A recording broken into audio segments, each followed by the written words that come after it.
Super Bowl week. Super Bowl week is in the house, okay? That's the playmaker right there. It's Stephen A. We got the Bengals against the Los Angeles Rams. Some NBA action going on because NBA trading deadline is this week as well. All of that is going on.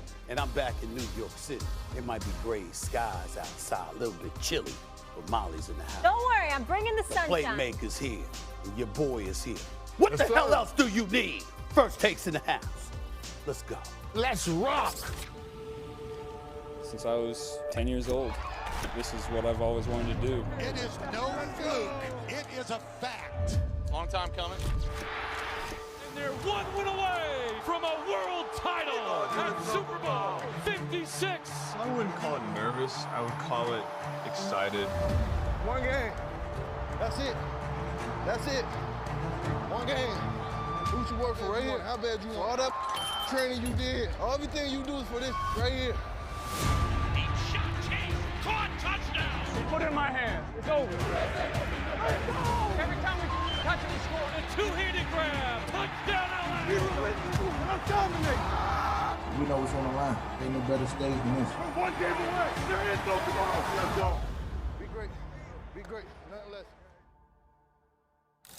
You know what it is? It is Super Bowl week. Let's go. The playmaker, the Hall of Famer, my guy, Stephen A. I'm Molly. Whoa. Go ahead, Stephen A. I know you appreciate everybody being here and the whole bit. I know my brother, is in L.A. for Super Bowl week and all of that stuff. What the hell is up with that outfit? You didn't just leave the gym. I mean, you look like you just left the gym, but what the hell are you doing showing up on national television with some pleather shoulders on a sweater? I mean, with the pleather on the shoulders of your sweater. I mean, what the hell is that about? Don't hate on him because he's in great shape. No. He's in great shape. Michael, you still got it. Oh, wait a minute. I ain't in bad shape now. I got some work to do, but I ain't in bad shape now. But the point that I'm trying to make is that the brother got on a sweater with pleather on his shoulders. I'm not sure that looked work. I mean, what the hell's going on? Hey, let me let you know something here, man, because, obviously with all the weather situations we've had throughout the country, my clothes did not make it here. And honestly, I hate coming on TV like this. Yeah. My suits are like my capes. That's like me. What makes me turn into Superman. But I believe I can handle you, Stephen A., even as Clark Kent. Yeah, I think he's even more intimidated. I see you got a new fit. That's going well. And Michael, to your defense, Michael, I had my stuff overnighted, and it's still not here. I didn't get my boxes, so I was nervous as well. So the weather. Oh, she's full of it. She's got a wardrobe right here in the closet and on the job. I have 2 boxes from LA that I didn't get in. Just stop it. She got about 6 outfits I was on the phone with UPS for like an hour and a half. Don't tell me about my personal situation. Let's go. You got clothes all over the place in the locker here at the job. Stop it. Let's go. So good to see you, Stephen A. Yeah. All right, 6 days away from the Super Bowl. Right. It'll be the first appearance for both quarterbacks, Joe Burrow in the Bengals versus Matthew Stafford in the Rams. Both Stafford and Burrow ranked among the top 10 in passing yards and TDs during the regular season. Here's how the two stack up against each other through the first 3 rounds of the playoffs. And there will be the second Super Bowl ever between starting quarterbacks drafted first overall. The other was Super Bowl 50 when Peyton Manning's Broncos beat Cam Newton's Panthers. Stephen A., are you more confident in the Bengals or the Rams? I gotta admit, I'm more confident in the Bengals right now. First of all, major props to Zach Taylor and his staff for doing the job that they have done. That's number one. A lot of props and credit deserves to go in their direction. But number two, and more importantly, this kid Joe Burrow's a bad brother. And unlike Matthew Stafford, he has been in big games before. I mean, not to say that Matthew Stafford wasn't in big games because he just finished playing 2 big games. I mean, the 3 games if you want to count Arizona, which was a shellacking, but then you go and you beat Tom Brady, even though you gave up a 27-3 lead before winning that game at the final buzzer. And then obviously you go into the the NFC Championship game and you beat the San Francisco 49ers. So those were big games. Right. Joe Burrow was a national champion. And this is basically Joe Burrow's first full season in the National Football League playmaker, and he's in the Super Bowl. If there's ever a dude that's playing with house money, it would be him. You look at Jamar Chase. He bust onto the scene. He's a rookie. This brother is sensational. Last time I checked, T. Higgins is no slouch, fresh off of 6 receptions for 103 yards. And I would remind everybody that Cincinnati's defense held Patrick Mahomes and Tyreek Hill and Travis Kelce and those boys to 3 points in the second half and overtime of an AFC championship game. And it wasn't an overtime where Patrick Mahomes didn't get the ball like he didn't get it against Tom Brady 3 years ago in the New England when he went against the New England Patriots. Oh, no. The Kansas City Chiefs won the coin toss. They got the ball in overtime. So not only were they shut down in the second half, they were shut down in overtime. And so I look at it from that perspective, and I'm saying, wait a minute. You're going to the Super Bowl with this young squad having balled and proven all the doubters wrong, including myself. Not only did they do that, they're now going to the Super Bowl on the home turf of the Los Angeles Rams. The Los Angeles Rams ain't just playing in LA. It's not like they played at SoFi Stadium, but the Super Bowl's at the Rose Bowl in Pasadena or something. Oh, no. Where they show up every week to play their home games, that's where the Super Bowl is, okay? They didn't have to pack. They didn't have to travel. They got to sleep in their own beds, everything. And if you're Matthew Stafford and those boys, pressure's on you. Cincinnati, to me, is playing with house money. All the odds should be stacked against them, but it ain't because they're balling. They ain't got anything to lose in this game as far as I'm concerned. I think I'm more confident in them right now. So wait, Stephen, let me get this right. So she's asking, which team are you more confident in? In the Bengals. You're talking about the team that has the most pressure on them. You're saying that's the Rams. I don't know. I kind of like pressure. I think pressure brings the best out of people. But let's break this down and look at some people. That's what we're saying. You're absolutely right about that. And the Rams got those some people on their team. They have the more, let's call it stars, right? And at some point, that's why the reason they're called stars, they made big plays in this National Football League.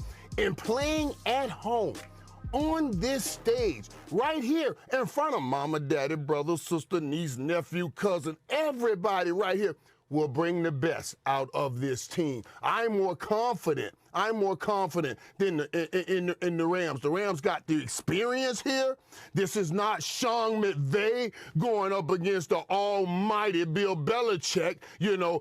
Miyagi. This is Sean McVay going up against his pupil. He's going up against Zach, somebody he taught. So you don't have to worry about what we saw a few years ago. You don't have to worry about that with the Rams. And the Rams got all the stars. Look at the defensive side. You talked about the defense. Both of these teams are right about the middle of the pack in defense. But on every level, the Rams got stars. They got a guy named Aaron Donald up top. And then they got a guy on the back end named Jalen Ramsey. And between those two right there, they got 13 Pro Bowls, 10 All-Pros with 3 Defensive Players of the Year. They will step up on this stage right here. I said it last year when everybody was talking about Kansas City going to Tampa. Are you joking? Do you know what's going to be said in that locker room prior to going out on that football field? We cannot let any team come into our house and win this game. It's like coming and sitting down and having dinner with your wife, eating your meal, holding her hand. You cannot allow this. That's why I say the Rams will not lose this football game. Time out. That is a horrible analogy. Your wife with Why? real hand. I mean, that has nothing to do with the price of tea in China. It's saying it's your house. It's saying it's your That has nothing to do with it. Michael, I felt you on that. Nothing to do with that whatsoever. Nothing to do with it whatsoever. I mean, please. It's a horrible analogy. Horrible, okay? Let's get that out the way first, okay? It's just horrible analogy. That's number one. Number two, you could say this, Mike, and I get where you're coming from because you're talking about Donald and Jalen Ramsey and the crew. I get all of that. You ever heard of Von Bell? You ever heard of Sam Hubbard? You ever heard about Trey Hendrickson and the way these boys have been playing? I don't know if when they beat Tennessee, for example, that was a pretty good performance. They beat the Raiders. It was a pretty good performance. When they beat Kansas City, that was a pretty good performance. The defense showed up, particularly when it counted in every game. I'm not saying that Donaldson and those boys ain't going to wreak havoc. If the Tennessee Titans can get 9 sacks against Joe Burrow, my God, I'm scared for his life this Sunday in the Super Bowl. I get all of that. I'm saying there's something about Cincinnati, and I'm not making my pick yet. I'm still holding out.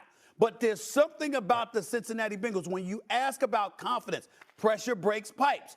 For some people, they shine like yourself. For some people, like others who were not you, who wore your same uniform and haven't been you for over a quarter century, that's a different matter. They handle pressure differently, okay? So what I'm trying to say is that when I look at the Cincinnati Bengals, I'm looking at brothers who can handle pressure. I'm looking at brothers who perform in big moments, but I'm also looking at brothers who really, really are under the spotlight, but know that the pressure's on the other side. If you're the Rams, and I give you credit where credit is due. Last year, you picked Tampa Bay over Kansas City. What did you tell me when you came on Stephen A's World? You cannot let somebody come into your house. You gave the speech, and you were absolutely on the money. You were absolutely on the money. Whether or not that's going to be the case 2 years in a row, Michael Irvin, the playmaker, being right twice in a row, it's hard to imagine. It's hard to fathom that could be pulled off and she's going to be right twice in a row. I don't know about that, but we'll see. We'll see. Get to that? That's right. How do we get to that? And I'm telling you something, Stephen. Y'all got to understand this. Odell Beckham is going to show up. I heard you talk about T. Higgins getting his 100 yards last week. Odell Beckham just tasted 100 yards again, and he hadn't tasted in a long time. And on this stage, this is his chance to say to everybody in the world, I told you so. I told you, and I beat you. I'm expecting a big game out of Odell Beckham. And not to mention the record-setting wide receiver. I know they did a great job of shutting down Tyreek Hill. It's easier to shut somebody down when he's going up the top all the time. But Cooper Kupp, he's not just up the top. He's all over the football field. They use him in so many different ways. Much more on this later. Chiefs use Tyreek Hill. I got you. All right, the Rams are favored by 4.5, but Joe Burrow 6-0 when he's an underdog outright this season. We'll keep it rolling, fellas. For more serious news, the coaching that's cool carousel. The Miami Dolphins have found their new head coach following their firing of Brian Flores. The Fins agreeing to terms with Niners offensive coordinator Mike McDaniel. McDaniel, 38, will be the first minority hire at head coach in the 2022 cycle. McDaniel is multiracial. His father is black. The Texans are in talks with Lovie Smith about potentially becoming next head coach, according to our Adam Schefter and Field Yates. The Texans have included Smith, the team's associate head coach and defensive coordinator, in their discussions all along, but his candidacy has gained steam in recent days. Smith was previously coach of the Bears 2004 to 2012 and the Buccaneers 2014 to 2015. Lovie is African-American. Roger Goodell sent a memo Saturday. Here's a portion of that. Racism and any form of discrimination is contrary to the NFL's values. We have made significant efforts to promote diversity and adopted numerous policies and programs which have produced positive change in many areas. However, we must acknowledge that particularly with respect to head coaches, the results have been unacceptable. We will reevaluate and examine all policies, guidelines, and initiatives relating to diversity, equity, and inclusion. Michael, I'll start with you. What is the significance of the latest head coaching news? Well, first of all, as you just said, hiring Mike McDaniels, that's certainly a step in the right direction. But let me say this and be perfectly clear with this. We're already seeing what Coach Flores put in place last week starting to take effect. You cannot tell me that all of those owners did not, or somebody didn't kind of send a note, a message or something saying, whoa, this looks bad. And when I hear about Houston that was about to hire Josh McCown, I do a radio show in Houston. I said, what? Are you serious? With all of this going on right now, and you're going to hire a guy with no NFL head coaching experience, a white guy, Josh McCown, with all these African-American coaches out here that are way qualified, man, that would be, it would erupt in the NFL. So I'm sure people got a hold, or people talked, people sent message. I don't know how they send the message. Maybe they just floated through the ether, but those guys got it, and that's why you're seeing Lovie Smith's name starting to get mentioned now. I know they talk about McCown also working with them, and maybe they'll grow that situation or have him in waiting, but it's absolutely seeing Flores, what he put in place just a couple of days ago, starting to have an effect right now. I'm not sure about that. It remains to be seen. We'll see whether or not that's really truly the case. It could be all lip service for all we know. Nick Caserio, the general manager for the Houston Texans, brings David Culley in there, knows that he does not have Deshaun Watson as his quarterback. On top of it all, you really didn't make any moves to buffer the roster. Then somehow, some way, you fired David Culley after one season when, in fact, you should have fired yourself. And so for me, when I look at it from that perspective, the fact that he didn't fire himself And the fact that he's allowed to make another hire is egregious in and of itself, because you haven't shown you deserve the qualifications or you deserve the opportunity to make such a decision. That's number one. Number two, when we look at Mike McDaniels, we wish him nothing but the best. What did you say? He's mixed? Is that what you said, Molly? Multiracial is how he identifies. That's how he identifies himself, multiracial. Yeah, multiracial. Okay, fine. No problem. This was a conversation last week about black men not getting jobs in the National Football League as head coaches. That's what, you can be multiracial, that's fine. His father's black. That's fine. I understand. His father's black. I understand that. I'm not knocking him. I wish him nothing but the best. I wish him nothing but the best. And he's been a coordinator in the National Football League. Good luck to him. Okay? What I'm saying is the conversation last week pertaining to the Brian Flores situation is the scarcity of black men who have been given opportunities to be head coaches in the National Football League. The Rooney Rule was implemented in 2003. At the time it was implemented, there were 3 black head coaches. It is now 2022, and it's 1. And the NFL owners signed off on the implementation of the Rooney Rule. Dan Rooney, listen, God bless his soul and everything, and we understand what the Rooney family means to the game of football.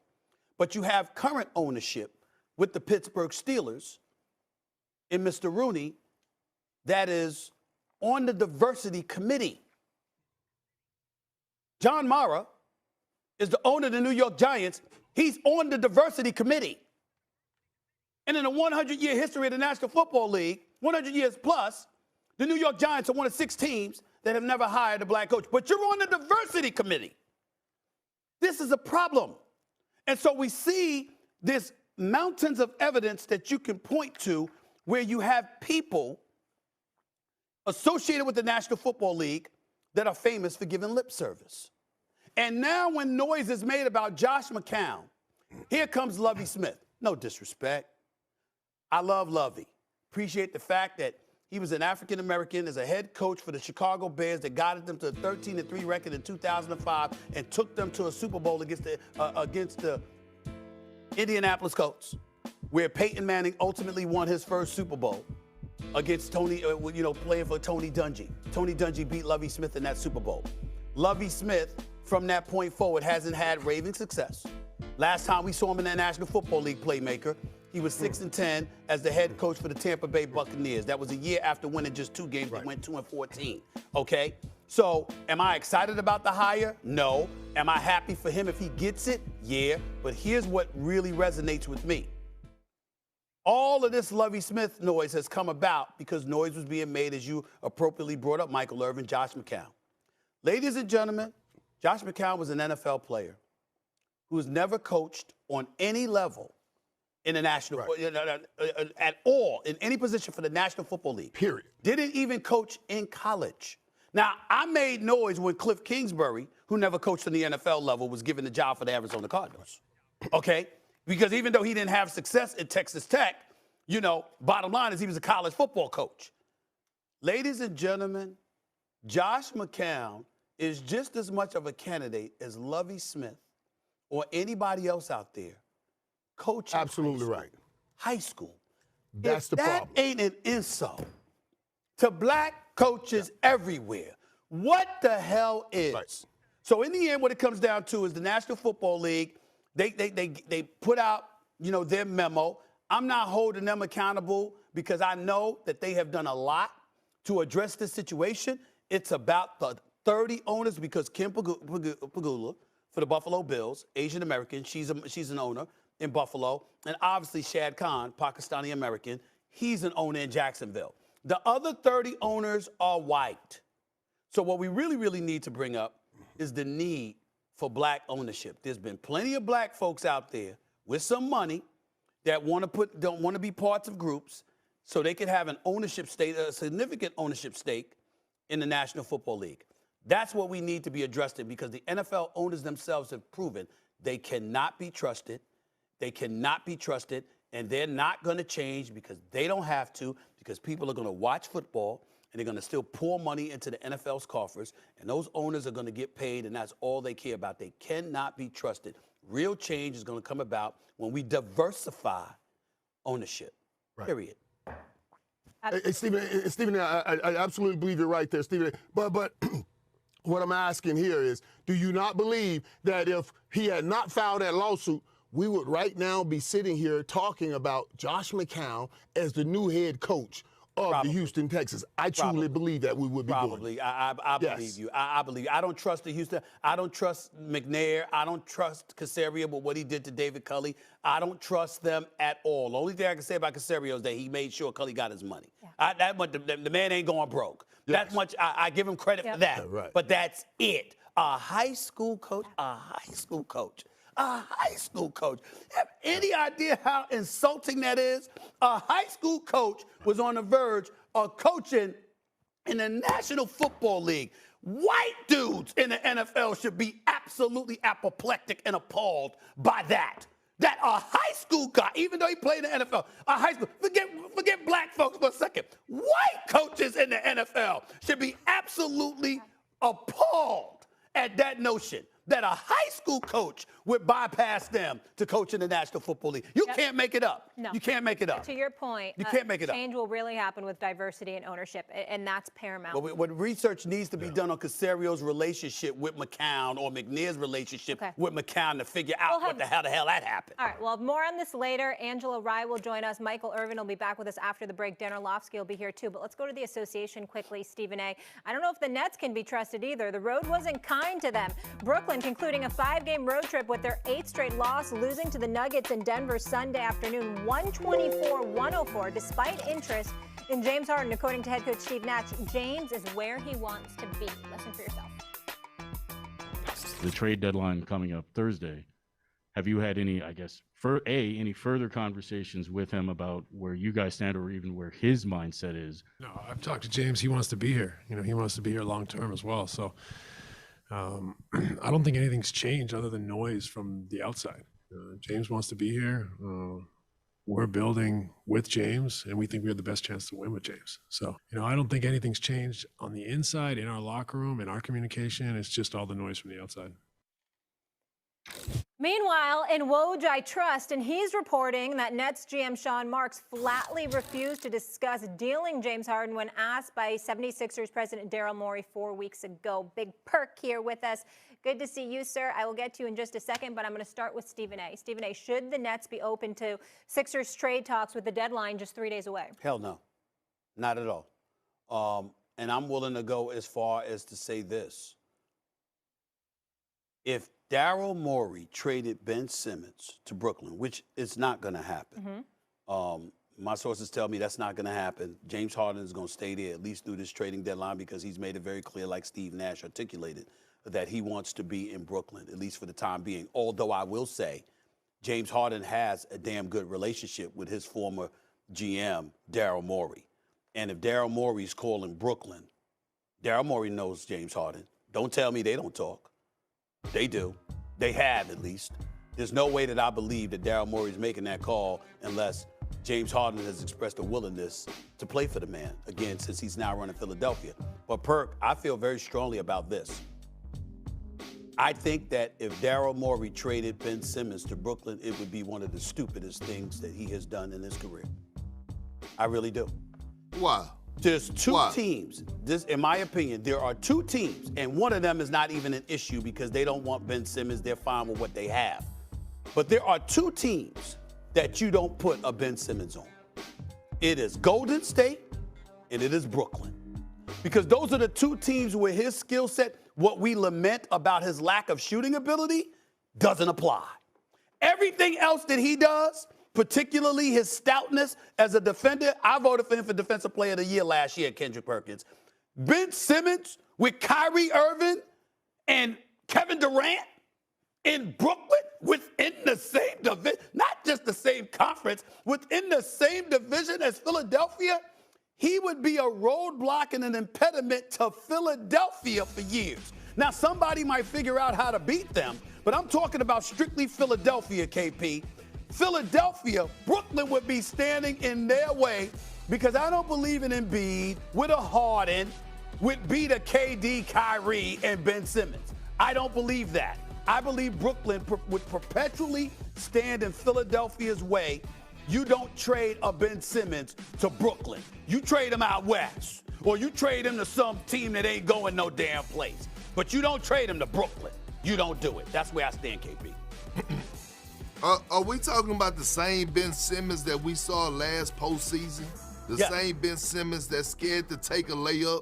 The same Ben Simmons that's afraid to attack the basket because he afraid to go to the free throw line? The same Ben Simmons that haven't worked on his game not one bit throughout the summer? The same Ben Simmons that we question how? And listen, the same Ben Simmons that have question marks whether or not he actually loved the game of basketball. Well, that's true. I'll trade him in a heartbeat to Brooklyn. I'll trade him to listen, one thing about it, Ben Simmons is not putting fear in nobody's heart.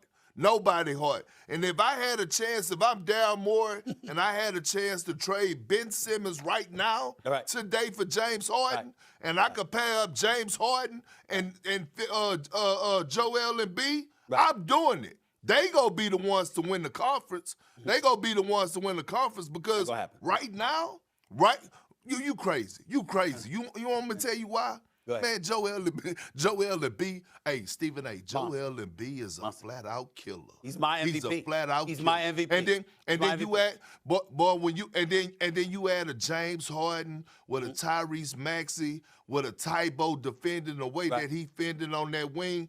And look, their bench is underrated. Their bench is underrated. And if you could keep Steph Curry, look, first of all, man, look, I'm making that trade. If it could happen today. Let me be down, boy, and watch me pull the trigger. Couple of things. Number one, there's a legitimate question at this particular moment, and we both love James Harden. James Harden's a future Hall of Famer. James Harden's a prolific scorer, et cetera, et cetera. And by the way, let's get rid of this notion that somehow he's sitting out, protesting, or he wants out or whatever. James Harden don't roll like James Harden gonna play. He gonna step on the court. I understand what happened with Houston, but if you know James Harden, he want the ball all day, every day. That's how he want. He might not want to practice. He might want to do what he wants to do in the off season. But when it come time to ball, come game time, that brother wants to play. All right, he ain't sitting down for no reason. Okay, that's number one. But I will say this: he is older, and I hope he's listening to this. He is older. He is heavier, and he has hamstring issues now. The combination of those three things, when we talk about Simmons, Thibault, and a first-round pick, I don't want to get that up. That's number one. Number two, KP, let me throw this at you, because you'll speak to this. This will probably make you laugh. You know what, KP? You can get a little dude that's some little punk or whatever the case may be, right? But if he about to get in a fight with Kendrick Perkins, he gonna be a little bit more confident. You see what I'm saying? He got Big Perk. He got Big Perk by his side. He gonna be ready to roll. I'm saying to you, when we look at Ben Simmons, I was there. I was there for that Game 7 when he wilted like a cheap tent against the Atlanta Hawks. I saw it live and in person. Okay? Here's the deal. It's a different flavor. It's a different flavor when I just get to defend and dribble and set up and pass. And here you go, Kyrie. Here you go, KD. When you got that going on, I think that, it complements his game. And so I don't look at it the way that you look at it because we talk about Brooklyn. That's why I said I wouldn't trade him to Brooklyn. No, I'm not saying they wouldn't be good, but I'm just saying Philly would be better if they could get James Harden. That's all I'm saying with the way Embiid is playing right now. Look, here it is. And then here's the thing that you go agree with me on. Okay. Trading Ben Simmons to the Nets and not knowing what the hell is going on through Kyrie Irving's mind does nothing for them. Because we don't know what he gonna do. We don't know what he gonna do. We don't know what he gonna do. What you say? Kyrie Irving took off when they had the ride at the national at the U.S. Capitol. The Capitol building. U.S. Capitol. Yeah, the U.S. Capitol, and it had nothing to do. We don't never know what's going on through his head. You can't rely on him. So at the end of the day, we do know you can rely on Joel Embiid and James Harden to work. But we do know this. We do know this. Damn it, you can't rely on Kyrie Irving. I don't know when he goes. Every day you got to stand in the tunnel to see if he's going to come off the bus. You just don't know whether he's going to be there or not. That's true. But when he does show up, Lord have mercy. He shows Kyrie, up. Kyrie is a superstar, bro. Yeah, He's a we know superstar, this. Molly. And so is Joel Embiid. And Joel Embiid is a superstar. Kyrie Irving is a superstar, okay? When you talk about, listen, we got to see more from James Harden. Ben Simmons, I'm not talking about him alone, but him with KD and Kyrie, if I'm Philly, I'm not moving him to that team. Here's the deal. We got to go. Kirk will be back with us. And I just want to say this. The Nets' big three have played together 16 games over the last 2 seasons, and that includes the playoffs. You know we have been gypped. I will say that. Thank you for saying that, Molly. Nobody has been gypped more than the citizens of the borough of Brooklyn. They have been gypped, no question. It's a damn shame. We'll leave it's it there. a damn shame. All right, Perk, we'll talk to you in a hot minute. Still to come on First Take, they're all coming back for America's team, but is 3 a crowd in Big D? Why it may not be a good thing that McCarthy, Moore, and Quinn are returning. The playmaker, Michael Irvin, will answer that. Plus, is that bad man ready? End zone touchdown. Is he the MVP or what? Thing of beauty. Very proud of what I've been able to accomplish here. Deeply thankful for so many years here in the organization. Still know I can play at a high level. A lot of decisions, in the next couple of months. Let the Aaron Rodgers sweepstakes begin. Here are interesting comments from Packers President Mark Murphy over the weekend. We are significantly over the salary cap for next year, and we'll have to make many difficult decisions in order to get under the cap. A key factor will be whether Aaron Rodgers comes back for the 2022 season. Head coach Matt LaFleur, GM Brian Gutekunst, Executive Vice President, Director of Football Operations Russ Ball, and I are all in agreement that we want Aaron Rodgers to come back. Meanwhile, with speculation swirling around Rodgers and the Titans after Rodgers purchased property outside of Nashville, here's what Titans GM John Robinson had to say about quarterback Ryan Tannehill. Ryan's a pro. He knows how much he means to us. Traded for that guy. Gave him an opportunity to start, a new contract. I think it's pretty apparent where he stands with us. He's our quarterback. I don't know how many more times I have to say it. Dan Orlovsky joining the conversation. Playmaker, I'm starting with you. Is Green... Hold on. Okay. Before you say playmaker, I'm starting with you. I don't want you, for today's purposes, today's show, we're not going to call him playmaker. We're going to call him Pleather Mike. Pleather Mike. What do you mean, man? Pleather Mike. Don't call him Pleather Mike. Hey, Dad, Pleather Mike what's the up, rest of Dad? the show. Don't let him mess with that. What's up, Pleather Mike? Pleather Mike. What's up, Pleather Mike? I'm good, boss. That's How what are we're you? going to call him. Pleather Mike. Come on, Dad. Dad, you my quarterback. Don't go with him on this. He's the DB. Actually, Whichever one we going to make him. I have to say this. Vegan leather is very in. So all the animal rights activists would be very... No, it is. It's like, it's more on point right now than real leather. Believe it or not, all the designer stores are carrying it. So that's the truth. Way to say Molly, it, you're Molly. the Way best, to say Molly. me. You're the best, Molly. Appreciate that, Molly. I understand, Molly. Go Appreciate it, Molly. Do they have vegan fake leather? Are they selling vegan fake leather? Yeah, that's what I mean. Oh, okay. It's fake leather. Vegan pleather. Okay. All right. I'll remember Michael, that. I'll start with you, okay? Is Green Bay the best place for Rodgers to win a Super Bowl? Well, yeah.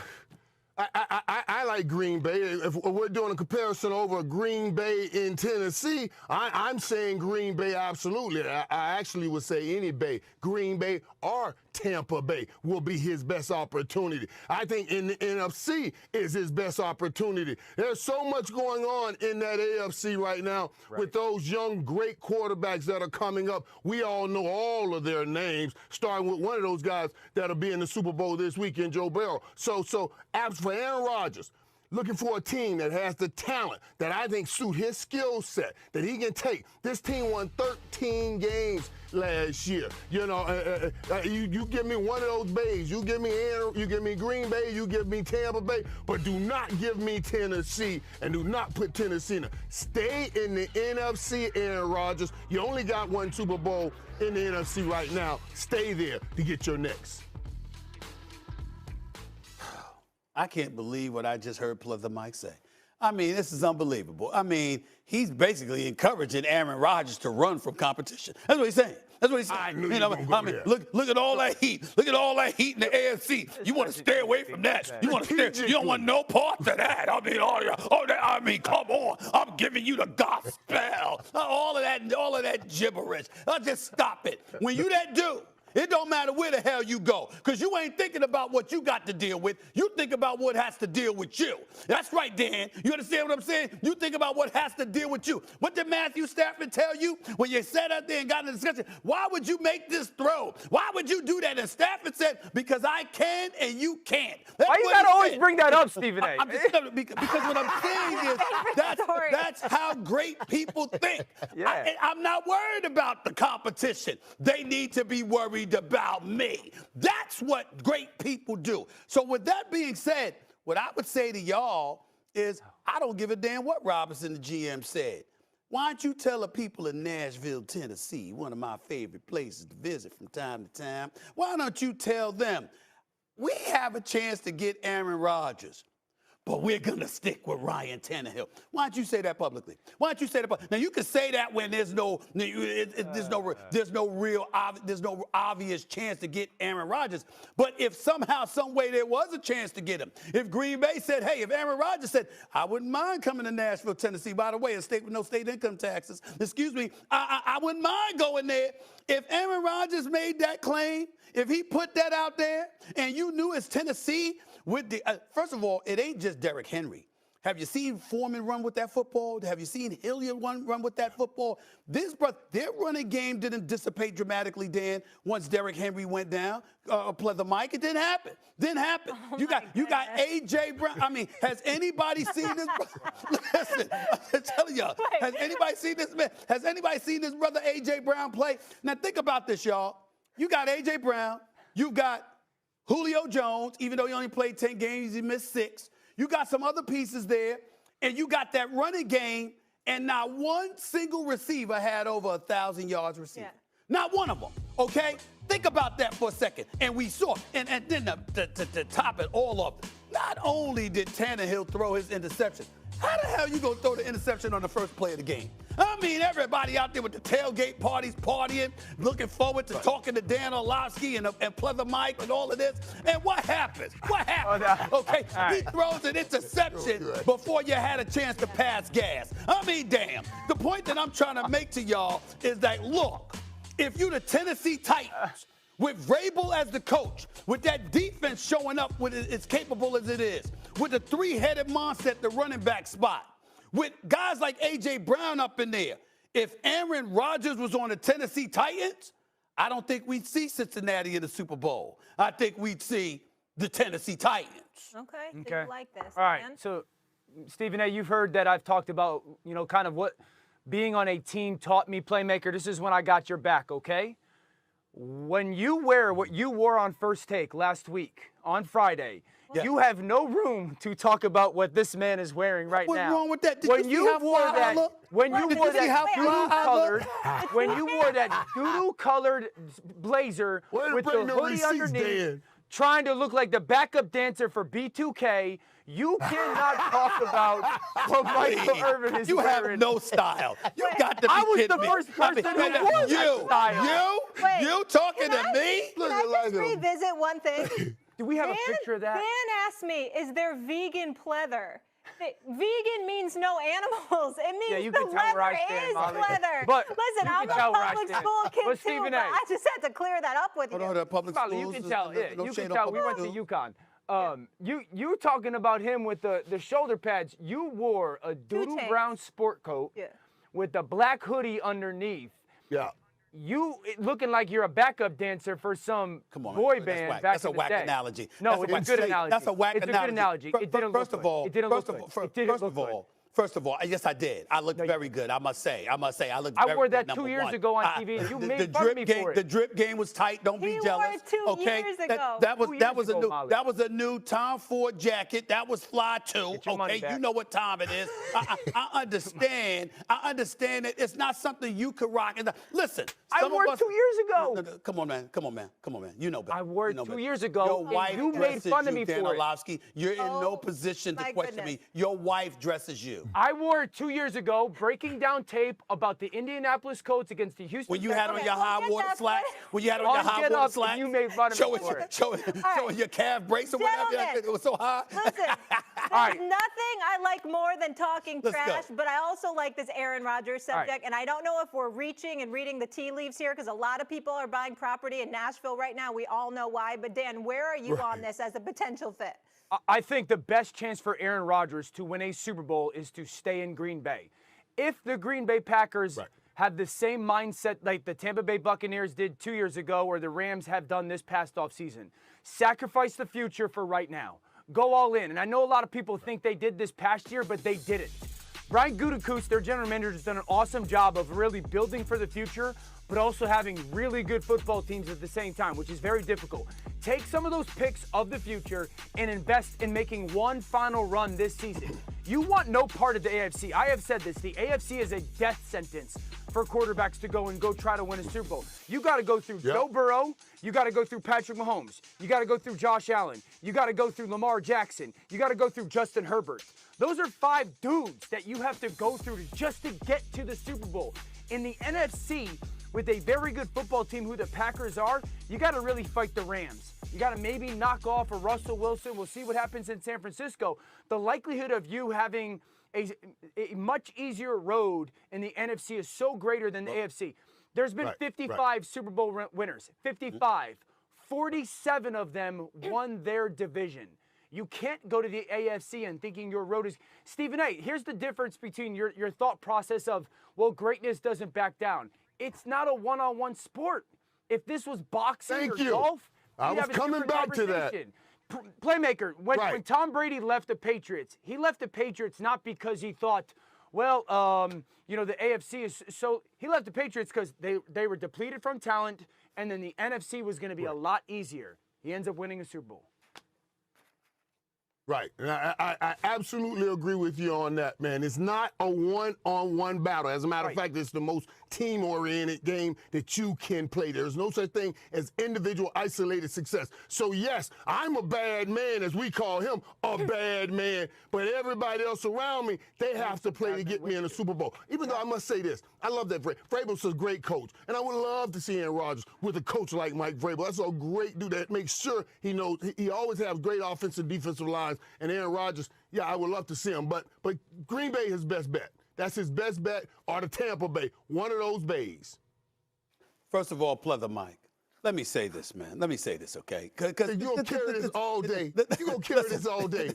Oh, no, yeah, absolutely. Absolutely. This is the thing that kills me. First of all, the thing that makes me laugh is that you say, there's no such thing as individual success. But we just spent 2 weeks raving about Tom Brady and his individual success. Now, we know he's been a member of a team. We understand it. Right. But the point that I'm trying to make to you is it doesn't negate or dissipate his greatness. That's number one. Number two, we acting like the Tennessee Titans ain't loaded, that they don't have some talent. Excuse me, they got a lot of talent. Dan Orlovsky, last but not least. Now, you bring up team. You talk about team success and stuff like that. Want to give Gutekunst props.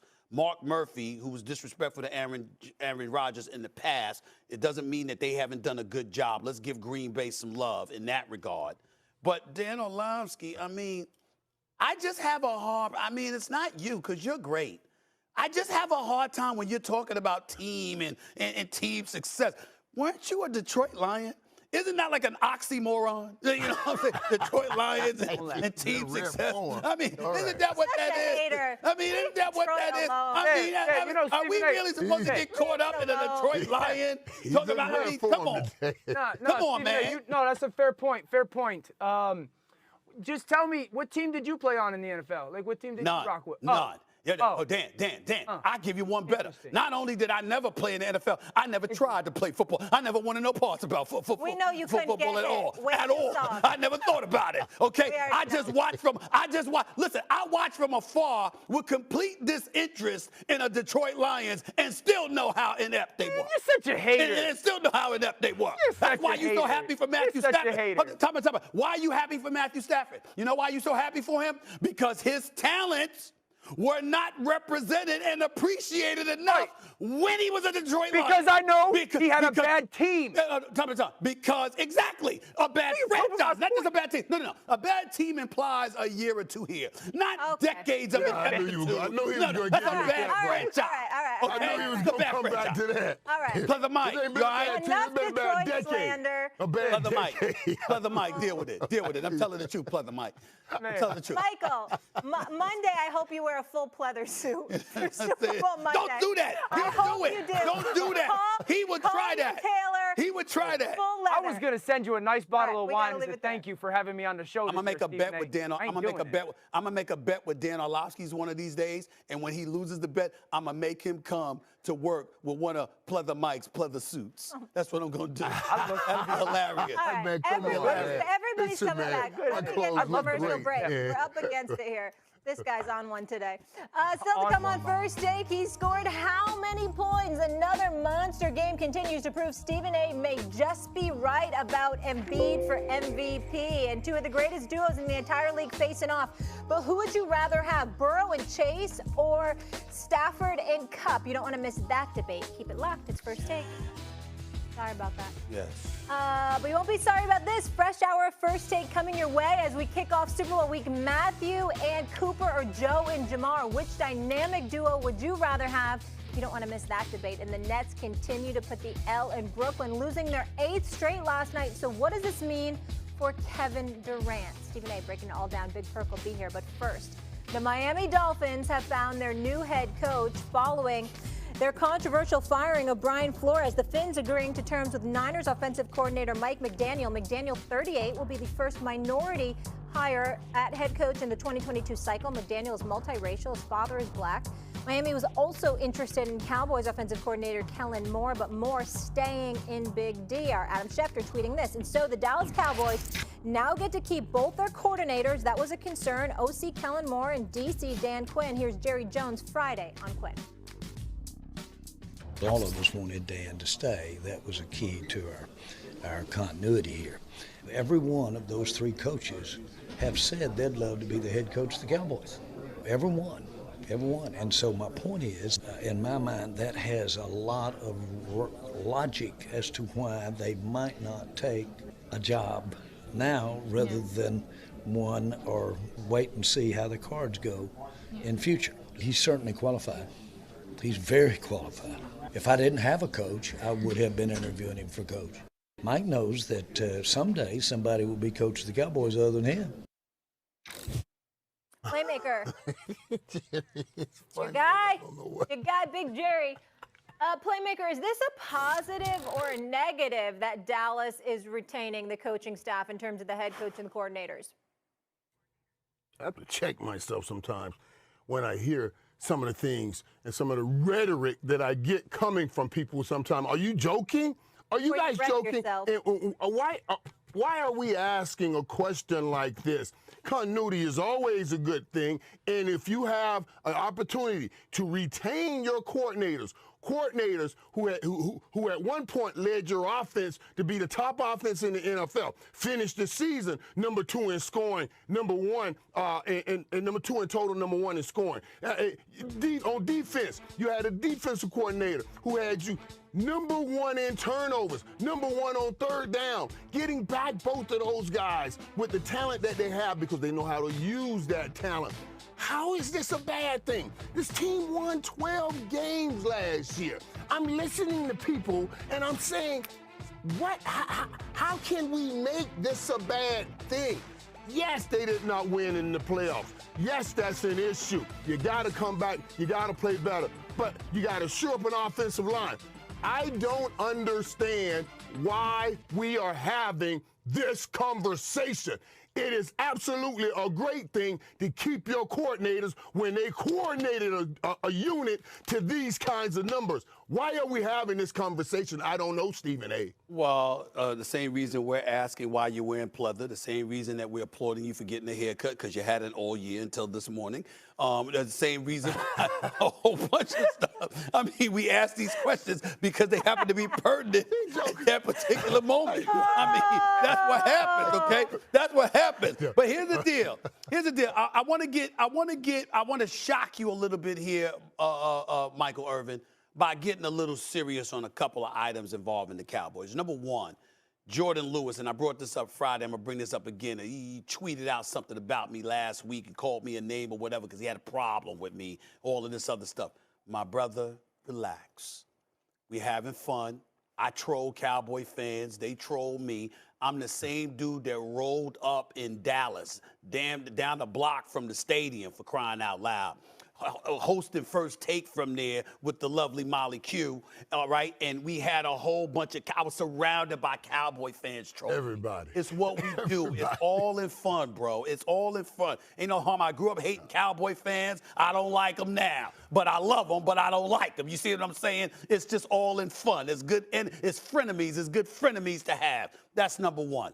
Number two, let me get serious about the Dallas Cowboys and explain to you, Michael Irvin, I don't understand for the life of me why you cannot see what the problem is here. It's dysfunctionality raking through the franchise again. Let me explain. You have a head coach that has two coordinators, clearly individuals chosen by Jerry, who want Mike McCarthy's job. Now, on one hand, they're going to perform because they're going to prioritize making sure the offense is elite, the defense is elite as respective coordinators and Moore and Quinn, and we get all of that. The flip side is that when things go wrong, oh, it ain't me, it's him. It ain't me, it's him. It's somebody pointing the finger at one another because everybody wants the same thing. And when you create that kind of environment, one could argue, yeah, you got a crabs in the basket mentality, so no one is going to be lackadaisical in their approach towards excellence. On another level, you can point to that level of dysfunctionality impeding one's ability to succeed. And the evidence would be over the last 27 years in which the Dallas Cowboys haven't been able to do anything. Not just not win a Super Bowl, not played in the Super Bowl, nor have they been in a conference championship game in that entire period of time. I'm saying to you, when you look at McCarthy, we can have some questions about him, as we do.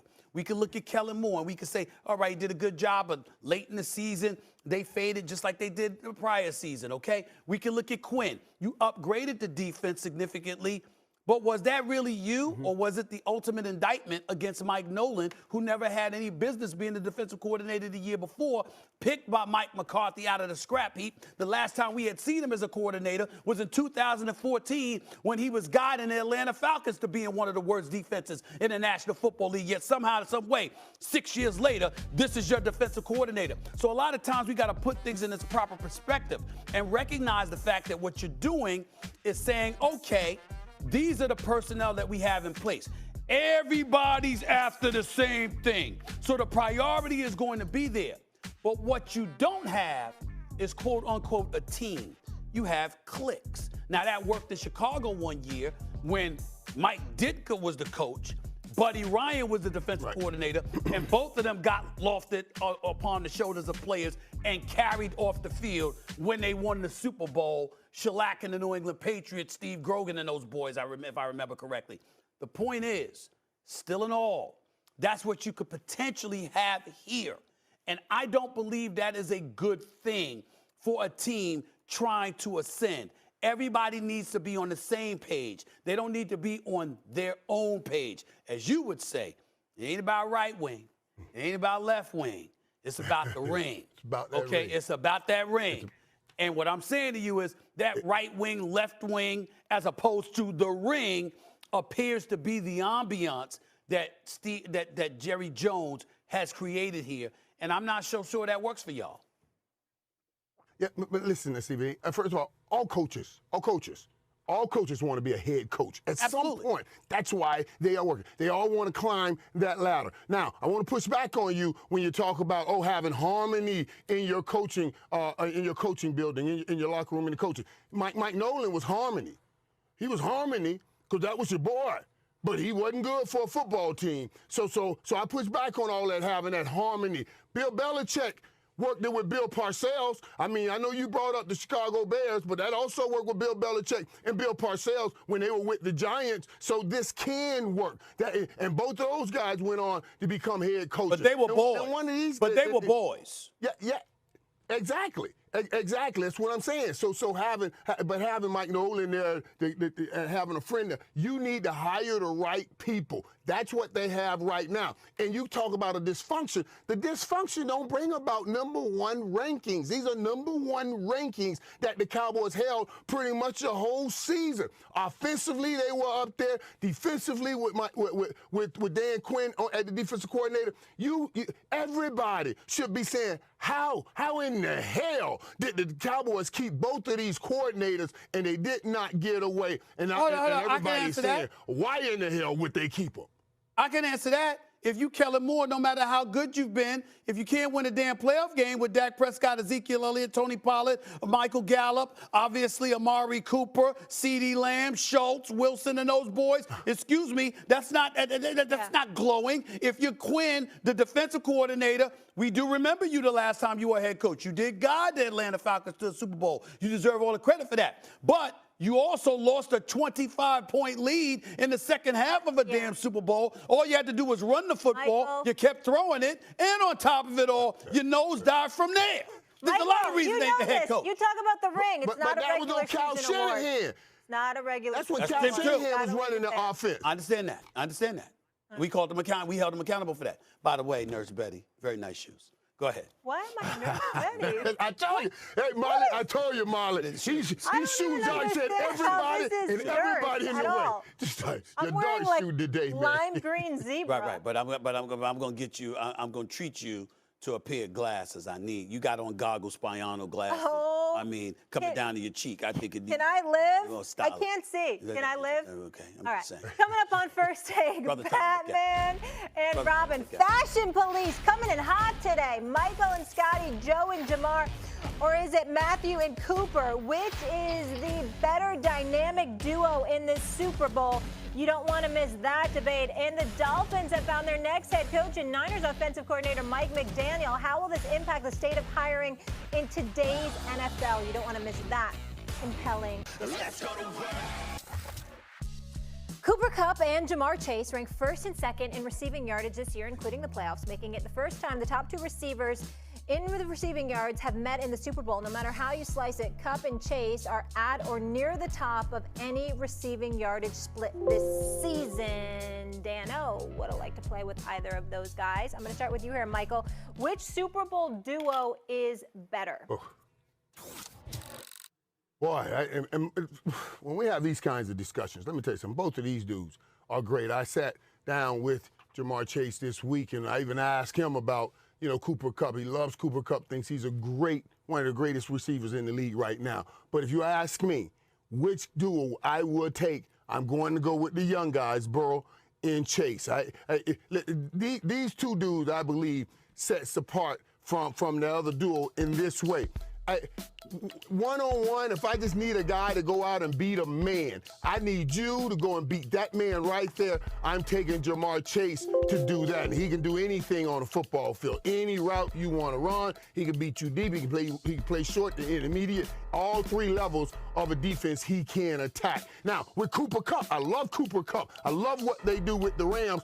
But Cooper Kupp, I believe, fits more of a scheme-beating scheme kind of situation because they do such a great job. He does such a great job how to hit the weakness of your defense, even making you break rules defensively. So I'm going to take the man beating the man because if the Rams are playing somebody like a Bill Belichick, he can use his prowess and how he maneuvers defenses, I believe, to take Cooper Kupp more out of a game. But even if you're using your scheme to take him out of the game, I can tell Jamar Chase, hey, just go beat that dude for me and even beat that double team for me. And he has the ability to do that. So I'm going to go with that duo, Burrow and Chase.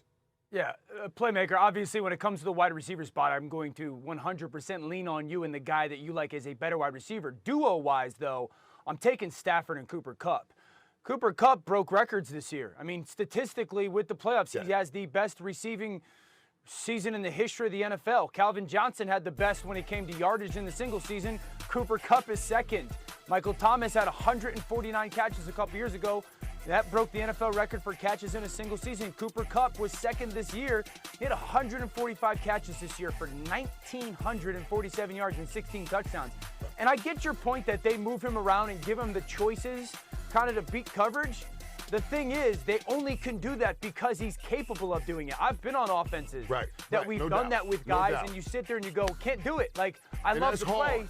Yeah, it's a special kind of skill and talent. You know, obviously better than anybody, that he's able to do it while also having the physical abilities to pull it off. So I think that because of the statistics, I'm going with Matthew Stafford and Cooper Kupp, and then the way they do it. I think that there's duos that go together really well.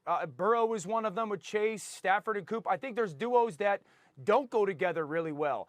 I would never have a duo where I wore a brown-colored sport coat with a black hoodie underneath. Now, Joe Burrow's got swag. Joe Burrow got swag, but this ain't it. Camera skills this right is there. this is a duo is that brown or is that puke? It's camel. It's called camel, and it's suede, Dan. It's not vegan, Dan. It's suede, made from a cow. Jealousy is not a good thing. Jealousy is not a good thing. Stephen A, so we're clear. Stephen A, so we're clear. You know, I told you 3 years ago I did it, okay? 3 years ago. Oh, he brings receipts. 3 years ago, Stephen A. So you're late.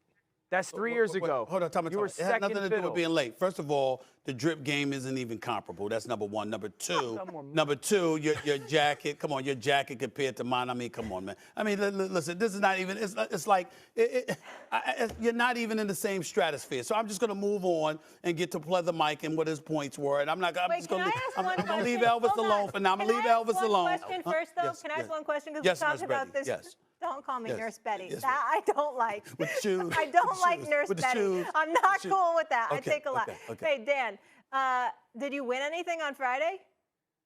I didn't actually gamble. Oh, all right. Pathetic. That was a really bad payoff. Really bad payoff. Let's get back to only man in the history of America that's in Vegas is scared to lose a quarter. It's unbelievable. But that's neither here nor there. Here's the deal, y'all. Here's the deal. I don't want to be stuck buying that jacket that you had to wear. Whatever. Here's the deal, please. Wait till you see it in person. You're blind. That's all it is. Cooper Kupp is spectacular. This brother's something special. Yes. And you've watched Matthew Stafford target him 191 times this year. He caught 145 passes. That's at a clip of nearly 76%. It's incredible. Turn that around. Then you add to that, this brother had 1,947 receiving yards. 1,947. Even with that said, I'm still going with Burrow and Chase. And the reason why is because I don't believe it or not, that Burrow, in his first full season, the second-year quarterback, I believe that he's less susceptible to mistakes than Matthew Stafford. Matthew Stafford he can be electrifying, and he can break your heart, depending on the mistake he makes and when. Jamar Chase is just something different, and he's something special. Now, I will tell you that the experience goes with Stafford and Kupp, and they know what they're doing, and I get all of that. And I'm not trying to say that they're not going to have a better game. I'm just saying walking into it, if you asked me which duo that I wanted, which duo that I trusted more, it would be Chase Burrow, because I don't believe that Burrow is going to make somebody that makes the kind of mistakes that Matthew Stafford ultimately makes. That's just where I'm at with it. Let me say one more thing too, just to hit on what Dan said.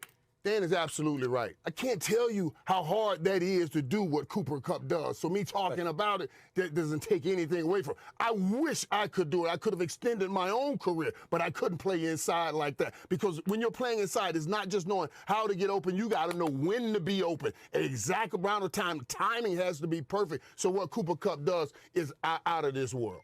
Yeah, no, you're right, playmakers. See, you guys want the team or the duo that hasn't proven anything historically, like they don't have historical records. That's what you don't want. Hold on, duo Dan, that has history. Let me ask you this question. What has Stafford proven on this stage? This is new to him too. He never been on the stage. Exactly. That's my point. Well, this is new to it's new to both of them. It's new to both of them. Yeah, but I'm not new to both of them. But I didn't make the point of I'm taking Stafford because of what he's done on this stage. I'm taking the duo because they are historically written in the records books. I think Joe's phenomenal. No one has been on Joe longer. So that other duo too now, they historically, they wrote in the record books this year too now. They got a pen, they got on that paper and wrote some things down. A rookie, Dan Orlovsky's got over 1,400 receiving yards as a rookie. That's a rookie record, yes. Okay. We're talking all time, history of the NFL. First year, 20th Well, it's a rookie record. All time for a rookie. So what's more important, a rookie record or a different conversation, all of not NFL just history rookies. record? He's talking, talking bigger. I just a rookie looking like a vet. I just think the arguments that he's making are very, very sound. But you can make that argument on behalf of Burrow and Chase with what we're seeing from them. Okay. In their first time on the stage. Guess what? It's a debate show, and we're going to. And Jamar is probably closer to his floor than his ceiling. With Cooper Kupp closer to his ceiling than his floor. I give you that point. Yeah. The lawsuit that took Daniel on Sunday. 6 of the 9 NFL head coaching vacancies have now been filled. The remaining openings are with the Texans, Saints, and Vikings. Though Minnesota is expected to hire Rams OC Kevin O'Connell following the Super Bowl. And yesterday, Adam Schefter reported the Texans are in talks with their associate head coach and defensive coordinator, Lovie Smith, to be their next head coach. This comes on the heels of Roger Goodell sending a memo to the league calling its diversity efforts unacceptable. We now welcome in friend of the program, special correspondent Angela Rye. Angela, good morning. Thank you for being with us. Hey, Ange. I want to start with you, Angela. Tell me this and break it down for us here. What should progress look like for the NFL? Well, before we talk about progress, we have to acknowledge what is currently happening. As you just showed on the screen, just like the Flores lawsuit, there is a Facebook of white faces. So of the 9 vacancies, 6 have been filled. They are with white men. And I think that goes to the exact point in the lawsuit. The NFL, now with this statement, is clearly taking a page from Fat Joe. With modifications, they're saying today's statement isn't yesterday's statement. So we know that when the lawsuit was released, they said that Brian Flores' claims were without merit.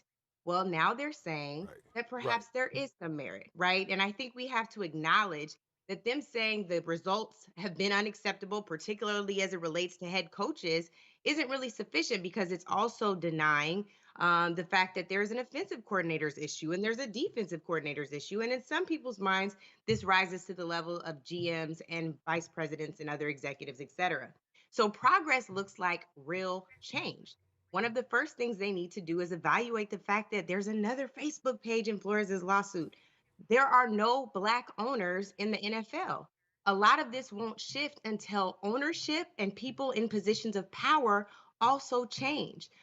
One thing that they do in corporate America that's very popular around diversity, equity, and inclusion is tying executive pay to diversity and inclusion deliverables and metrics. So if you don't deliver diverse candidates, not just to interview like the Rooney Rule says, but also to ensure their hiring and their retention, which is also a major NFL problem, you get docked in pay. You don't get your bonus or your pay has some type of a hit.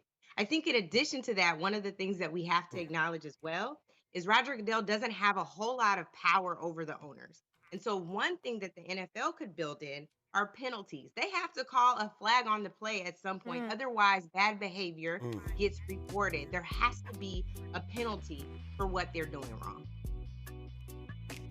Angela, I appreciate. I'm trying to think about. Hold on, Michael. I appreciate what you said, Angela. What I would say, and I just want to make sure that I ask you this question, and I alluded to it when we were on the air together Friday, and I'll bring it up again. To me, the mistake that the NFL made in its clapback at Brian Flores' civil lawsuit was it's without merit. We and our clubs. They made a huge mistake in saying that. If they had omitted the words, our club, and just said, we, the league office believes that, that would have been a different matter because they would make the argument that they're doing and they're pushing for all the things that you have alluded to. the owners are not capitulating. The owners are not complying. These same owners that okayed and endorsed the implementation of the Rooney Rule in 2003 are not following their own mandate per se. So when I look at the statement that the NFL just put out, to me, the NFL is essentially clarifying that, oh, we're good, but we need y'all to step up. That's how I read it. You didn't read it that way? Well, I think that you raise a great point, and I think the biggest issue they have is what they said on in that initial statement on February 1st, which is these claims are without merit, right? It's very clear just on data alone that there's merit for these claims. And that's why they had to go back to it, because they know that even, and you talked about this when we first spoke about this, Stephen A., that when you look at the NFL leadership in the actual organization, it is very diverse. But that diversity is not reflected anywhere else except for on the football field. So that is what they have to be accountable for. The other thing is, again, going back to where positions of power lie, where people are responsible for making decisions, if that is not in the hands of the NFL organization, they have to have some type of accountability structure built in with the ownership. If they do not, guess who's going to be liable in these lawsuits, just like the clubs? The NFL organization. And that's exactly what they're trying to clean up. They're trying to clean up liability, and they can't. Yeah, and I agree with both you guys in some of the things that you're saying. And the reality is, we were looking right at it.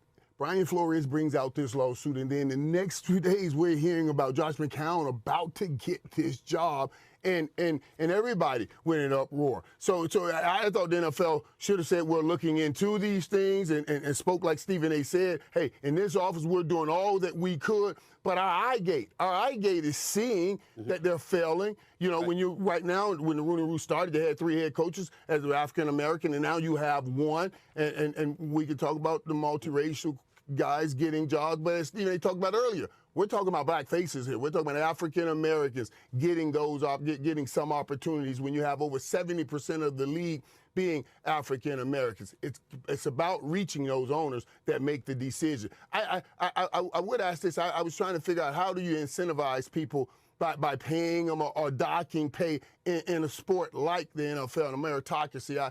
I think that'll be some waters to try to navigate and be some difficult waters. But absolutely, they have to stand up and make it right. Let me say this. Yeah, and I go ahead, think, Angela. Go ahead. This is the part, you know, when you go back to what Brian Flores recommended in the lawsuit, it's very clear. He talks about who has to sit at the table in hiring decisions. They have to be willing, as Roger Goodell said, they're going to go back, they're going to make some evaluations, they're going to change some things. There has to be real change. There have to be hiring committees set up. There have to be retention committees set up, right? They have to build in a bonus structure that would allow for the very thing you're talking about. Yeah, it's going to ruffle some feathers, but if they don't go about doing it this way, we're going to have the same problem over and over again. And whether we're talking about it after a Black Lives Matter protest, after there's another George Floyd, God forbid, it's going to be the same thing. And they can't throw money at this to get people to keep quiet. They can't. Brian Flores stepped up with the courage. They have to step up with the change. And I want to highlight one of your earlier points, accountability structure with ownership and potentially penalties. And I appreciate you, Angela, giving us concrete examples of what can be done. Angela will be with us quite a bit the rest of the season. It's great to have you. I know we welcomed you last time, but to the ESPN family, we'll say it again for people just joining us. All right, we'll leave it there, guys. When we come back, the Brooklyn Nets continue to slide, losing 8 games in a row. Okay, so Stephen A., that was you on NBA Countdown Saturday. In response, Katie took to Twitter saying this: Steve, since you decided to use ESPN to push your personal agendas, I'm sure your minions will run with this story for you, but if you believe this is what my career is defined by, then you're just a flat-out hater. It's going to be hard to box the god in. Big Perk back here with us. Kendrick, good to see you. Stephen A., what's your reaction? Well, a couple of things. Number one, it wasn't just him that said something. His mother, I call her Mama Durant affectionately, Wanda Durant, clapped back at me as well. Let me say this about Wanda Durant. I love that woman. She's one of the most special people that I've ever encountered.